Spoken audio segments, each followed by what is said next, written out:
മലയച്ചൻ്റെ മലനടയിലേക്ക് ഞാനിത് പോയിക്കൊണ്ടിരിക്കുകയാണ്. ഇന്നവിടെ ശിവരാത്രി പൂജയുടെ പൊങ്കാല നടക്കുകയാണ്. അപ്പോൾ കൂടുതൽ വിശേഷങ്ങൾ നമുക്ക് വീഡിയോയിൽ കൂടി കാണാം. ഏകദേശം കീഴ്ക്കുഴി ജംഗ്ഷൻ മുതലുള്ള റോഡൂടെ നമ്മൾ കാണിച്ചാണ് ഈ വീഡിയോ നമ്മൾ ചെയ്യുന്നത്. അപ്പം മാക്സിമം നമ്മുടെ വീഡിയോസ് കാണുക. ഇതുവരെ സബ്സ്ക്രൈബ് ചെയ്യാത്തൊരു സബ്സ്ക്രൈബ്. അങ്ങനെ കീഴ്ക്കുഴി ജംഗ്ഷൻ നമ്മൾ പാസ് ചെയ്ത് പോയിക്കൊണ്ടിരിക്കുകയാണ്. ഏകദേശം റാന്നിയിൽ നിന്നൊരു 15 കിലോമീറ്ററാണ് കോഴഞ്ചേരിക്കുള്ള ദൂരം. കോഴഞ്ചേരിക്കും റാന്നിക്കും ഇടയ്ക്കുള്ള ഒരു മെയിൻ സ്ഥലം തന്നെയാണ് നമ്മുടെ കച്ചേരിപ്പടി എന്ന് പറയുന്നത്.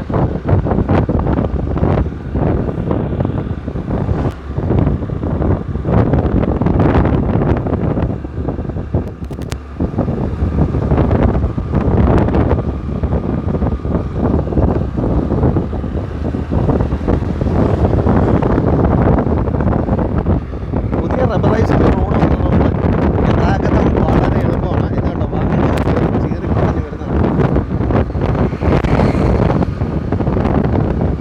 ഈ വഴിക്ക് വന്ന പുതിയൊരു പമ്പാണ്, ടാറിൻ്റെ റോഡിൻ്റെ പുതിയൊരു പമ്പാണിത്.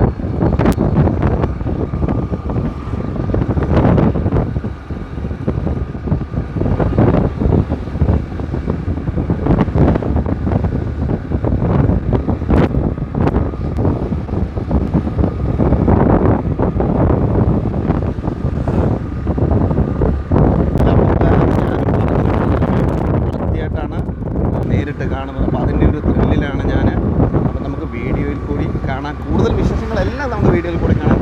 ഞാൻ പറയുന്നതിനേക്കാട്ടിൽ എത്രയോ മനോഹരമായിരിക്കും അവിടുത്തെ കാഴ്ചകളെന്ന് നിങ്ങൾക്ക് വീഡിയോയിൽ കൂടി കാണാൻ പറ്റും.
ഇതാണ് നമ്മുടെ ചെറുകോൽ കച്ചേരി.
റോഡ് കാണുമ്പോൾ തന്നെ നിങ്ങൾക്കറിയാം അത്യാവശ്യം നല്ല ഹൈ റേഞ്ച് പോലുള്ളൊരു സ്ഥലമാണ്.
നമ്മളങ്ങനെ കൊറ്റനല്ലൂർ മലനടയിൽ എത്തിയിരിക്കുകയാണ്. ലക്ഷക്കണക്കിന് ആൾക്കാരുടെ എന്താ പറയുന്നത് ഒരു ആകാംക്ഷയും പ്രതീക്ഷയും ഒക്കെയാണ് ഈ പൊങ്കാല എന്ന് പറയുന്നത്. അപ്പോൾ എന്തുകൊണ്ട് നിങ്ങൾക്ക് എൻ്റെ വീഡിയോയിൽ കൂടി കാണാൻ പറ്റും, ധാരാളം ആളുകൾ പൊങ്കാലയ്ക്ക് റെഡി ആയിട്ട് നിൽക്കുകയാണ്. അപ്പോൾ നമുക്ക് പൊങ്കാലയുടെ കൂടുതൽ വിശേഷങ്ങൾ നമുക്ക് വീഡിയോയിൽ കൂടി കാണാം. ഈ ഒരു കാഴ്ച ശരിക്കും വളരെ മനോഹരമായിട്ടുള്ളൊരു കാഴ്ച തന്നെയാണ്. സെറ്റ് സാരിയൊക്കെ കൊടുത്ത് അമ്മമാരും ചേച്ചിമാരും ഒക്കെ ഒരുപാട് പേര് സെറ്റ് സാരിയൊക്കെ കൊടുത്ത് നിൽക്കുകയാണ് പൊങ്കാലയെ വരവേൽക്കാൻ വേണ്ടി. ആ ഒരു ശുഭപ്രതീക്ഷയോടെ അവർ നിൽക്കുകയാണ്. വളരെ ആകാംക്ഷയോടെ നിൽക്കുന്ന ആ ഒരു കാഴ്ചയാണ് എൻ്റെ വീഡിയോയിൽ കൂടി നിങ്ങൾക്ക് കാണാൻ പറ്റുന്നത്.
കൂടുതൽ വിശേഷങ്ങൾ അറിയാം. നമ്മുടെ പ്രദീപ് ചേട്ടനും സുഭാഷ് ചേട്ടനും ഉണ്ട്. അപ്പോൾ ഇവരോട് തന്നെ ചോദിക്കാം.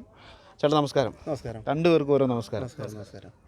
നമ്മുടെ ഈ ക്ഷേത്രത്തിൽ എന്തെങ്കിലും ഔദ്യോഗിക സ്ഥാനങ്ങളിൽ വല്ല വരുന്നുണ്ടോ പ്രതിവേട്ടൻ? ഞാൻ പല പ്രാവശ്യം ഇരുന്നിട്ടുണ്ട്. ഇപ്പോഴും ഞാൻ നിലവിലെ കമ്മിറ്റി അംഗം കൂടെയാണ്. അതുപോലെ തന്നെ ഈ ക്ഷേത്രത്തിൻ്റെ സെക്രട്ടറി, പ്രസിഡന്റ്, രക്ഷാധികാരി എന്നീ നിലകളിൽ പ്രവർത്തിച്ചിട്ടുണ്ട്. ആ ഒരു കാലഘട്ടത്തിൽ ഈ കഴിഞ്ഞ ഒരു 10 വർഷത്തിനിടയ്ക്കാണ് ഈ ക്ഷേത്രത്തിന് ഇത്രയും ഒരു പുരോഗതിയുടെ കാലത്തിലേക്ക് പോയിക്കൊണ്ടിരിക്കുന്നത്. ഇപ്പോൾ തന്നെ ഈ ക്ഷേത്രത്തിലെ ഒരു കമ്മിറ്റി എന്ന് പറയുന്നത് വളരെ ശക്തമായ ഒരു കമ്മിറ്റിയാണ് നിലവിൽ പ്രവർത്തിച്ചുകൊണ്ടിരിക്കുന്നത്.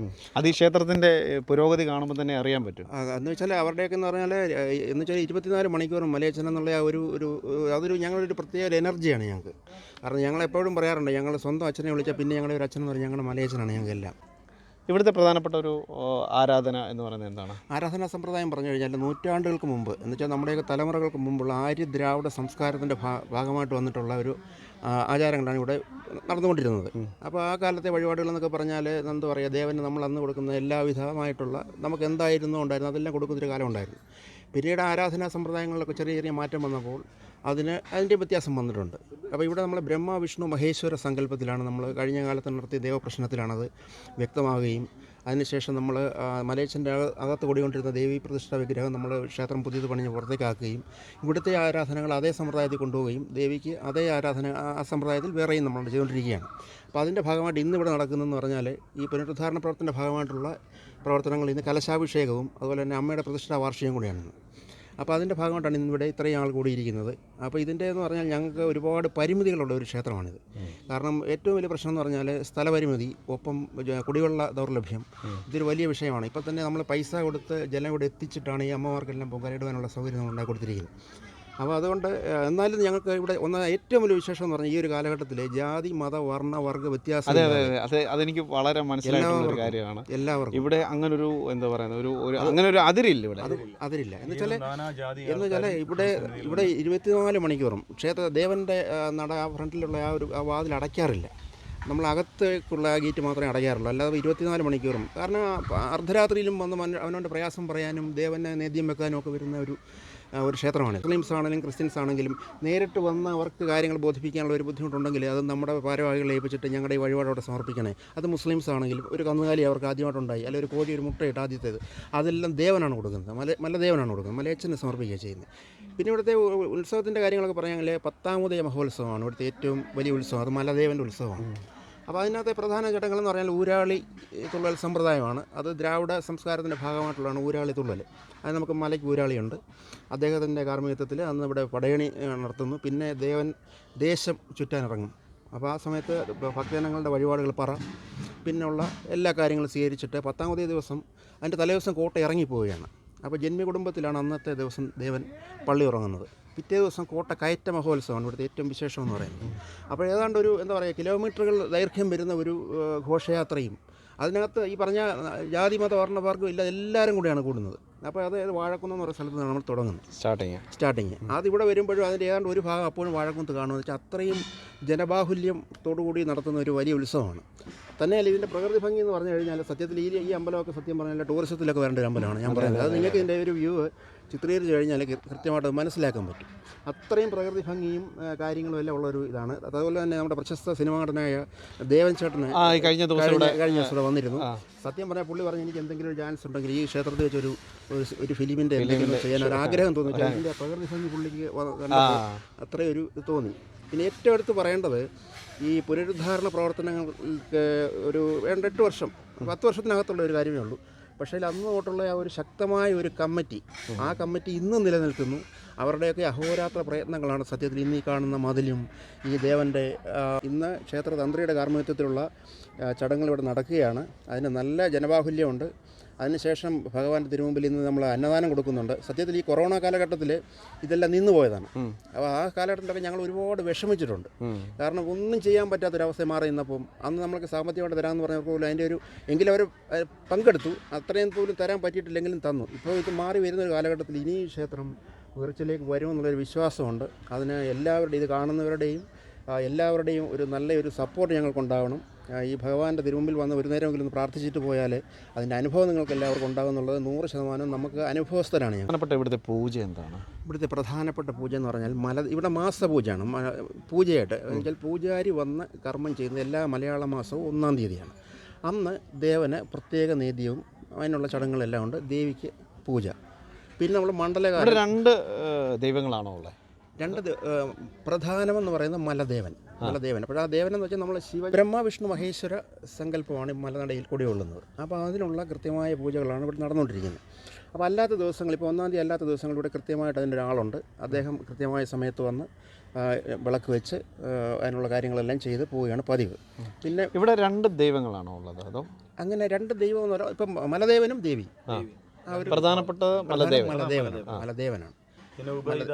ഉപദേവതകൾ നാഗരാജാവ്, മൂർത്തി, രക്ഷസ്, യോഗീശ്വരന് എല്ലാവരും ഉണ്ട്. എല്ലാം. ഇവിടുത്തെ ഏറ്റവും വലിയ പൂജ എന്ന് പറയുന്നത് നമ്മൾ മലദേവനുള്ള പൂജയാണ്. പിന്നെ അതുപോലെ തന്നെ നമ്മൾക്കറിയാമല്ലോ ഈ ദ്രാവിഡ സംസ്കാരം എന്ന് പറയുമ്പം അതിനകത്ത് പൂജാ ദ്രവ്യങ്ങൾ ദേവനെ സമർപ്പിക്കുന്നതിനകത്ത് വ്യത്യാസങ്ങളുണ്ട്. ഇപ്പോൾ സാധാരണ നമ്മളൊരു ക്ഷേത്രത്തിൽ പോയി കഴിഞ്ഞാൽ അവിടെ നമ്മൾക്ക് ചില കാര്യങ്ങൾക്ക് നിഷ്ഠകളുണ്ട്.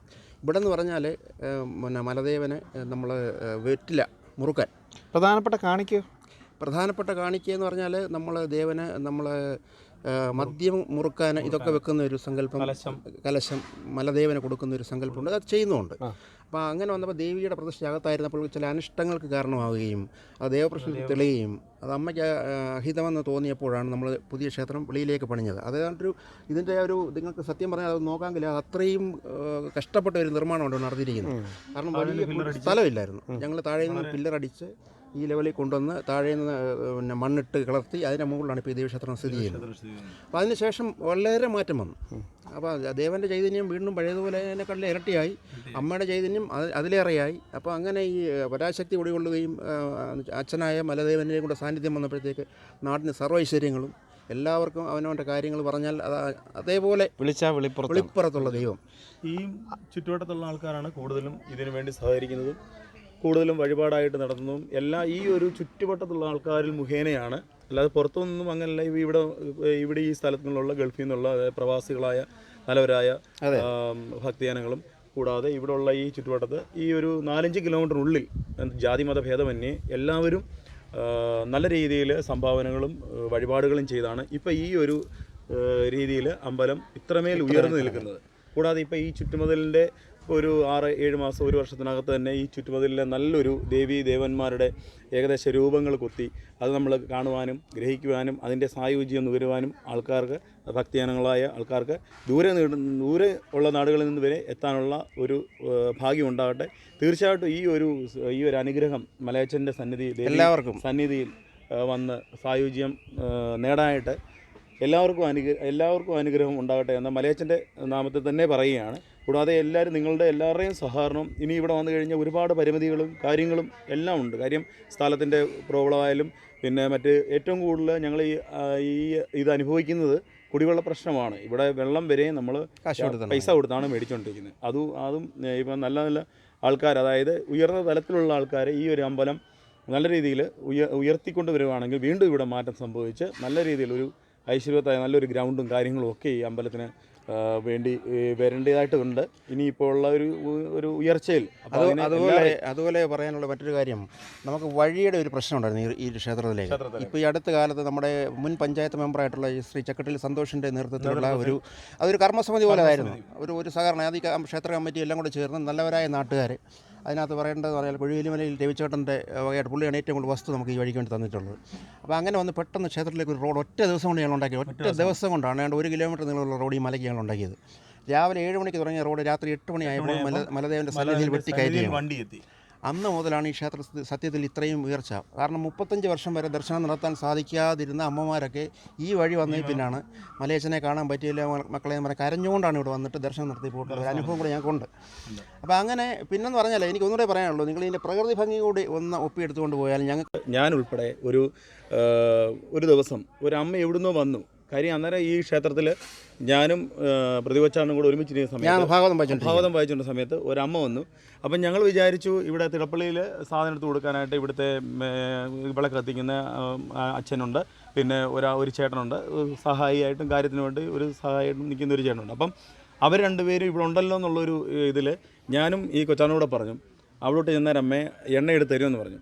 പക്ഷെങ്കിൽ ഇവിടെ ഈ സന്നിധി വന്ന അമ്മയ്ക്ക് എണ്ണയും കിട്ടി, എല്ലാം കിട്ടി കൊടുക്കുകയും ചെയ്തു. കാര്യം അതെങ്ങനെയാണെന്നൊരു പിന്നീടാണ് അറിഞ്ഞത്. ആരാണ് അത് ചേർത്ത് കൊടുക്കുന്നത് അറിയില്ല. കാര്യം ഈ 2 ആൾക്കാരും തിടപ്പള്ളിക്കകത്ത് കയറണമെങ്കിൽ അധികാരം 2 പേർക്കേ ഉള്ളൂ. ഒന്ന് മോഹൻ ചേട്ടൻ എന്ന് പറഞ്ഞ അദ്ദേഹത്തിന്, പിന്നെ ഇവിടെ വിളക്കത്തിക്കുന്ന ഒരു അച്ഛനുണ്ട്. അവർക്ക് 2 പേർക്കേ തിടപ്പള്ളിക്കകത്ത് കയറത്തുള്ളൂ. പക്ഷേ എങ്ങനെയാണെന്ന് അറിയത്തില്ല, അത്ഭുതം പോലെ അവർക്ക് എണ്ണയും കിട്ടി. അതായത് ആര് വന്നാലും ഇവിടെ തന്നെ ഉള്ളെങ്കിലും ഇവിടെ എല്ലാ സാധനങ്ങളും ഏകദേശം എത്ര നാളായി? ഇപ്പൊ ഏകദേശം ഒരു 5 വർഷത്തിനകത്തായി. 5 വർഷത്തിനകത്തായി. ഞങ്ങൾ 2 പേരുമാണ് അതിന് ദൃക്സാക്ഷി. പിന്നെ അമ്മയെ കണ്ടിട്ടുണ്ടോ? പിന്നെ തീർച്ചയായും അമ്മയെ ഒരിക്കലും കണ്ടില്ല. അത് ഏകദേശം എന്ത് പ്രായമുണ്ട്? ഒരു 60 വയസ്സിന് മുകളിൽ നരച്ചിട്ടുള്ള ഒരു ഭയങ്കര. ഈ റോഡ് വന്നിട്ട് എത്ര നാളായി? ഈ റോഡ് വന്നിട്ട് ഇപ്പൊ ഏകദേശം ഒരു 4 വർഷം. 4 അതിൽ കൂടുതലായി. ഈ റോഡ് വന്നതിന് ശേഷമാണ്. ഈ റോഡ് വന്നതിന് ശേഷം അമ്മ ഈ റോഡ് വഴിയാണോ വന്നത്? ഈ റോഡ് വഴി അതിലെയാണ് നടന്നു വന്നത്. അങ്ങനെ ഒരു അത്ഭുതകരമായ ഒരു പ്രവൃത്തി ഉണ്ടായി. അതുപോലെ തന്നെ ഈ ബിംബത്തിൽ ഒരു ദിവസം മലയച്ചൻ്റെ ഒരു ചെറിയ മുഖം തെളിഞ്ഞിരുന്നു. പക്ഷെ അത് ഏതാനും ചില ഭക്തന്മാർക്ക് മാത്രമേ ദർശനഭാഗ്യം ഉണ്ടായുള്ളൂ. ബാക്കി ആർക്കും കാണാൻ പറ്റിയില്ല. അങ്ങനെയും കുറച്ച് നല്ല ഭയങ്കര രീതിയിലുള്ള അത്ഭുതമായിട്ടുള്ള കാര്യങ്ങൾ ഈ മലയാളിയുടെ സന്നിധിയിൽ നടന്നിട്ടുണ്ട്.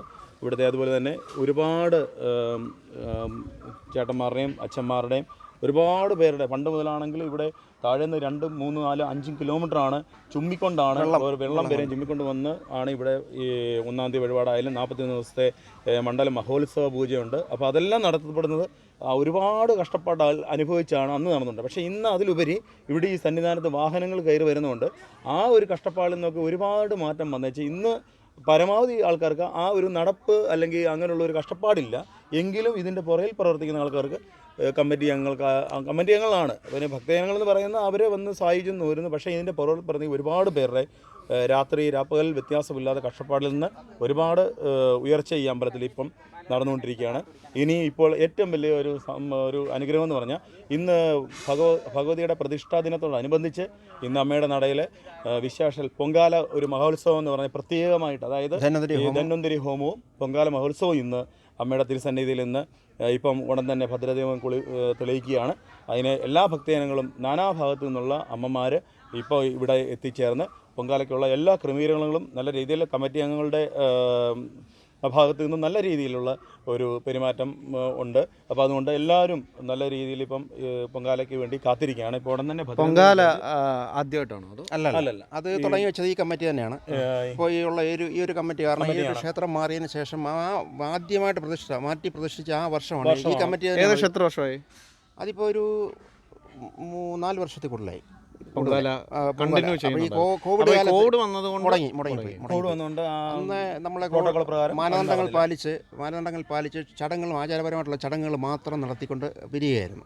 അപ്പോൾ ഈ വർഷം ദൈവത്തിൻ്റെ മലയച്ചൻ്റെ അനുഗ്രഹം കൊണ്ട് അതിനൊരു മാറ്റം വന്നപ്പോൾ എന്താ പറയുക, ലോകാസമസ്ത സുഖിനോ ഭവന്തു എന്ന് പറയുന്ന പോലെ ഈ ഒരു അവസരത്തിൽ എല്ലാവർക്കും മലയച്ചൻ്റെ അനുഗ്രഹം ഉണ്ടാകട്ടെ എന്ന് ഇവിടെ പ്രാർത്ഥിക്കുകയാണ്. അതുപോലെ ഏകദേശം എത്ര വർഷമായിട്ട് നമ്മുടെ ഈ ക്ഷേത്രം ഇവിടെ സ്ഥിതി ചെയ്യും? അത് എനിക്കോ എൻ്റെ ഒരു അതിന് മുമ്പുള്ളൊരു തലമുറയ്ക്കോ ഇത് പറയാൻ പറ്റില്ല. കാരണം ആര്യദ്രാവിഡ സംസ്കാര പ്രകാരം ഏതാണ്ട് നൂറ്റാണ്ടുകൾ പഴക്കമുള്ള ക്ഷേത്രമാണ്. അപ്പോൾ അതുകൊണ്ട് പഴക്കം പറയാനായിട്ട് ഞങ്ങളൊക്കെ ഓർമ്മയായ കാലം മുതൽ ഓടിക്കളിച്ച മുറ്റങ്ങളാണ് ഇവിടുത്തേത്. അന്ന് ഈ മുറ്റമൊന്നും പറയാനില്ല, മൊത്തം പാറയാണ്. അപ്പോൾ അന്ന് മുതലുള്ള നമ്മുടെ കൺമുമ്പിൽ കണ്ടുകൊണ്ടിരിക്കുന്ന ചില കാര്യങ്ങൾ അതിൽ നിന്ന് നമുക്കുണ്ടായ പുതിയ മാറ്റങ്ങൾ വന്നത് പുതിയ തലമുറ വന്നതിന് ശേഷമാണ്. ഏകദേശം ഒരു 10 വർഷത്തിന് 10 വർഷം മുമ്പ് ഇരുന്നവരും അവരാലാവുന്നതെല്ലാം ഈ ക്ഷേത്രം വിളിച്ചിട്ടുള്ളത്. അവരാരും മോശക്കാരൊന്നും അതൊന്ന് ചിന്തിച്ച് നോക്കണം. കാരണം എന്താണെന്ന് വെച്ചാൽ ആ ഒരു ആധുനിക സാങ്കേതിക വിദ്യകളും ഇല്ല സമയത്ത് ഇത്രയും ഒരു കാര്യം ഇവിടെ ചെയ്യുക എന്ന് പറഞ്ഞു കഴിഞ്ഞാൽ ആ കഴിഞ്ഞ തലമുറ തന്ന പ്രയോജനമാണ്. കാരണം ഞങ്ങളുടെയൊക്കെ അച്ഛന്മാരോ അല്ലെങ്കിൽ ഞങ്ങളുടെയൊക്കെ ചേട്ടന്മാരോ അവരൊക്കെ ഞങ്ങൾക്ക് കാണിച്ചു തന്ന ആ വഴിയെ ഞങ്ങൾ പിന്തുടർന്നല്ല, അല്ല പ്രത്യേകിച്ചൊന്നുമില്ല. അവർ തന്നെ ആ വഴിയെ ഞങ്ങൾ അങ്ങനെ മുമ്പോട്ട് കൊണ്ടുപോകൊണ്ടാണ് സത്യം അവരുടെ എല്ലാം കൂടെ അനുഗ്രഹമാണ് സത്യത്തിൽ ഈ ക്ഷേത്രത്തിൽ ഈ നിലയിൽ എത്തിക്കാൻ സാധിക്കും. അതുപോലെ തന്നെ കഴിഞ്ഞ ദിവസം ന്യൂസുകളിലൊക്കെ ഞാൻ കണ്ടായിരുന്നു നടൻ ദേവൻ ഈ ക്ഷേത്രം സന്ദർശിക്കാൻ ഇട വന്നു. അതെന്താണ് കാരണം? അത് ഞങ്ങളുടെ സത്യത്തിൽ വന്നത് ഇവിടെ ഹൈന്ദവീയം ഫൗണ്ടേഷൻ എന്ന് പറഞ്ഞൊരു പുതിയൊരു ഒരു ട്രസ്റ്റ്. അപ്പോൾ എന്താണ് ആ ട്രസ്റ്റിൻ്റെ ഉദ്ദേശം എന്ന് വെച്ചാൽ ഹൈന്ദവമായിട്ടുള്ള കാരണം അവർക്കുണ്ടാകുന്ന ഈ മൂല്യച്യുതികൾ ഇന്ന് സംഭവിച്ചുകൊണ്ടിരിക്കുന്ന കാര്യങ്ങളാണ്. അതിൽ നിന്നൊക്കെ ഒരു വിടുതലുണ്ടായി. ഹൈന്ദവ പുനരുദ്ധാരണം വെച്ചാൽ അതിനൊരു ഉന്നതി ഉണ്ടാകാനും വേണ്ടിയുള്ള ഒരു പ്രയത്നത്തിൻ്റെ ഭാഗമായി ഒരു ജില്ലാ കമ്മിറ്റിയുടെ രൂപീകരണമായിരുന്നു ഇവിടെ നടന്നത്. പക്ഷേ അദ്ദേഹം വന്ന് കണ്ട് സത്യത്തിൽ ഞങ്ങൾ വരുമെന്നൊന്നും പ്രതീക്ഷയില്ലായിരുന്നു. പക്ഷേ അദ്ദേഹം വന്നു. അദ്ദേഹത്തിന് എന്തെങ്കിലും സ്ഥാനമുണ്ടോ ആ ഒരു? അദ്ദേഹം അതിൻ്റെ പിന്നെ പ്രധാന ഒരു രക്ഷാധികാരിയായിട്ടുള്ള ഉള്ള ഒരാളാണ്. ഇവിടെ തന്നെ ഒരു പണിക്കരിയായിട്ടുണ്ട്. പുള്ളിയാണ് നമ്മുടെ ഇപ്പോൾ ജില്ലയുടെ ഒരു ചെയർമാനായിട്ട് ഇപ്പം അദ്ദേഹമാണ് സ്ഥാനം ഏറ്റിരിക്കുന്നത്. അപ്പം ഈ ക്ഷേത്രത്തിൽ വെച്ച് തന്നെ ചെയ്യണമെന്ന് വെച്ച് കഴിഞ്ഞാൽ അന്നത്തെ ഒരു സാഹചര്യത്തിൽ എന്തുകൊണ്ടും ഉചിതം ഈ ക്ഷേത്രമാണെന്ന് എന്നുള്ളത് അവർക്ക് ബോധ്യപ്പെടുകയും ഇതിൻ്റെ കാര്യങ്ങൾ ഞങ്ങൾ അയച്ചു കൊടുത്തപ്പം എന്തുകൊണ്ട് ഈ ക്ഷേത്രം തന്നെ മതിയെന്ന് അങ്ങനെയാണ് തിരഞ്ഞെടുത്ത് ഇവിടെ ചെയ്തത്. അതുകൊണ്ട് ഇപ്പോൾ ജില്ലാ കമ്മിറ്റിയുടെ ആസ്ഥാനം ഈ നമ്മുടെ ഈ അതിനുള്ള സാധ്യത ആണ് ഇപ്പോൾ കണ്ടുകൊണ്ടിരിക്കുന്നത്. ഒരു ക്ഷേത്രം ദേവസ്വം ബോർഡിൻ്റെ കീഴിലാണോ അതോ? അല്ല, കേരള ക്ഷേത്ര സംരക്ഷണ സമിതിയുടെ 524 നമ്പർ ശാഖ ക്ഷേത്രമാണിത്.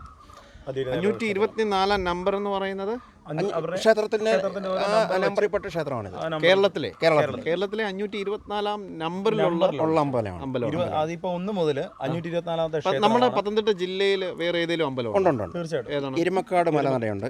ഇരുമക്കാട് മലനട. അതുപോലെ തന്നെ അത് നമ്മുടെ നമ്പറിന് 524 താഴെയാണോ മേളിലാണോ? അത് നമുക്ക് ശേഷം വന്ന ഇതെന്ന് പറഞ്ഞാൽ ഒരുപാട് സമിതിയുടെ പുലിക്കുന്ന് മല ഇരുമക്കാട് തന്നെ. അപ്പം നമ്മൾ ഇതിൻ്റെ എന്ന് പറഞ്ഞാൽ ആദ്യകാലത്ത് ഞങ്ങളുടെ ഈ പറഞ്ഞ ഞങ്ങളുടെയൊക്കെ സുഹൃത്തിൻ്റെ അച്ഛന്മാർ അവരൊക്കെ പലരും ഉണ്ട്. അവരായിരുന്നു ഇതിൻ്റെയൊക്കെ സത്യത്തിൽ തുടക്കക്കാർ. ഒരു മൺമറഞ്ഞു പോയിട്ടുള്ള ഭാസ്കരൻ ചേട്ടനെ അവരെയൊക്കെ നമ്മൾ ഈ സമയത്ത് ഓർക്കുകയാണ്. ഒരു കരണൻ കൊച്ചാട്ടന് അങ്ങനെയൊക്കെയുള്ള പഴയ ഞങ്ങളുടെയൊക്കെ അച്ഛൻ്റെ സ്ഥാനം അലങ്കരിച്ചിട്ടുള്ള ഒരു കരുണാകരൻ കൊച്ചാട്ടന് സത്യത്തിൽ അവരൊക്കെ നമുക്ക് ഒരിക്കലും മറക്കാൻ പറ്റുന്നവരല്ല. 2-3 തലമുറകളാണ്. അപ്പോൾ അവരുടെ ആ ഒരു പ്രയത്നം അവർ കാണിച്ചിരുന്ന വഴികൾ ഞങ്ങൾ പിന്തുടരുന്നു. ഇന്നത്തെ സാഹചര്യത്തിൽ അതിനുള്ള ഒരു വികസന മാർഗം ഭഗവാൻ തുറന്നു വന്നു. അവരുടെ അമ്പലത്തിലുള്ള അധീനതയിലുള്ള അമ്പലം ഇത് 524 കേരള ക്ഷേത്ര സംരക്ഷണ സമിതി എന്ന് പറഞ്ഞൊരു സമിതിയുടെ അധീനതയിൽ വരുന്ന അതിൽ ഒരു അമ്പലമാണിത്. ഒരുപാട് അമ്പലങ്ങളുണ്ട്. അതിൽ അവരുടെ പക്കൽ നിന്ന് നല്ല രീതിയിലുള്ള സപ്പോർട്ടും കാര്യങ്ങളും എല്ലാം ഈ അമ്പലത്തിലുണ്ട്. ഏതൊരു കാര്യത്തിനായാലും കേരള ക്ഷേത്ര സംരക്ഷണ സമിതിയുടെ ഭാരവാഹികൾ ഇവിടെ വരികയും കാര്യങ്ങളെല്ലാം വിശദീകരിക്കുകയും എല്ലാ കാര്യങ്ങളും A to Z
ഒരു 80 സെൻറ്റിനകത്താണ്. പക്ഷേ സ്ഥലങ്ങളുണ്ടായിരുന്നു, പലതും കയ്യേറിപ്പെട്ട് പോയതൊക്കെയാണെന്നാണ് പറയുന്നത്. എങ്കിലും ഈ സ്ഥലം പൂർണ്ണമായിട്ടും പാറയാണ്. കാരണം ഇതിനകത്ത് മണ്ണെന്ന് പറയുന്നത് ഇതെല്ലാം നമ്മൾ പൈസ കൊടുത്ത് മണ്ണിറക്കിയിട്ട് ഫില്ല് ചെയ്തെടുത്തിരിക്കുന്ന സ്ഥലമാണ്. മൊത്തം പാറയാണ്. കോട്ടപ്പാറ തന്നെ അറിയപ്പെടുന്നത് അതുകൊണ്ടാണ്. അപ്പോൾ ഇതിനെന്ന് പറഞ്ഞാൽ നമുക്ക് അടിസ്ഥാന വികസനത്തിന് ഏറ്റവും ബുദ്ധിമുട്ട് ഈ പാറ തന്നെയാണ്. അപ്പോൾ അതിനുവേണ്ടി സത്യത്തിൽ കുടിവെള്ള പ്രശ്നങ്ങൾ ഇതൊക്കെ പരിഹരിക്കാൻ വേണ്ടി ഞങ്ങളെ സഹായിക്കാൻ ആർക്കെങ്കിലും താല്പര്യമൊക്കെ ഉണ്ടെങ്കിൽ ഇത് കണ്ടിട്ട് അവരിത് ചെയ്യുക. അതുപോലെ തന്നെ ഇപ്പോഴത്തെ ഈ ഇത്രയും ഊർജ്ജസ്വലമായിട്ട് പ്രവർത്തിക്കുന്ന കമ്മിറ്റി അവരെയും പ്രത്യേകം അഭിനന്ദിക്കുകയാണ് ഈ ഒരു അവസരത്തിൽ. അതുപോലെ തന്നെ ഞങ്ങളുടെ കുടിവെള്ള പ്രശ്നം, അതുപോലെ തന്നെ അടിസ്ഥാന സൗകര്യത്തിനകത്ത് ഏറ്റവും വലിയ വിഷയം ഇവിടെ ഒരു പ്രത്യേക ഒരു പരിപാടി, ഒരു സപ്താഹം പോലുള്ള കാര്യങ്ങളൊക്കെ വന്നു കഴിഞ്ഞാൽ താമസിക്കാനൊക്കെ ഉള്ള സൗകര്യം വലിയ ബുദ്ധിമുട്ടാണ് ഞങ്ങൾക്ക്. അപ്പോൾ അങ്ങനെയൊക്കെയുള്ള ഒരു സ്റ്റേജ്, നിലവിലൊരു സ്റ്റേജില്ല, ഒരു സ്ട്രോങ് റൂം ഞങ്ങൾക്കില്ല. അപ്പോൾ അങ്ങനെയൊക്കെ ഒത്തിരി ബുദ്ധിമുട്ട് ഞങ്ങളുണ്ട്. എങ്കിലും ഞങ്ങളതെല്ലാം തരണം ചെയ്ത് ഞങ്ങൾ കുറച്ച് മുമ്പോട്ട് പോവുകയാണ്. അപ്പോൾ ഞങ്ങളുടെ ആ പോകുന്ന വഴിയിൽ ഞങ്ങളെ ഒന്ന് സഹായിക്കാൻ കൂടെ താല്പര്യപ്പെടുന്ന ഏതെങ്കിലും നല്ല മഹത്തുക്കളായിട്ടുള്ള വ്യക്തികളുണ്ടെങ്കിൽ അവരുടെ ഒരു സഹായം കൂടി ഈ സമയത്ത് ഞങ്ങൾ ചോദിക്കുകയാണ്. പിന്നെ എല്ലാവർക്കും ഒന്നുകൂടെ പറയുന്നു, ലോകാ സമസ്ത സുഖിനോ ഭവന്തു. എല്ലാവർക്കും നന്മ വരട്ടെ, എല്ലാവർക്കും നല്ലത് വരട്ടെ, മലയച്ചൻ്റെ അനുഗ്രഹം എല്ലാവർക്കും എന്നും ഉണ്ടാകട്ടെ.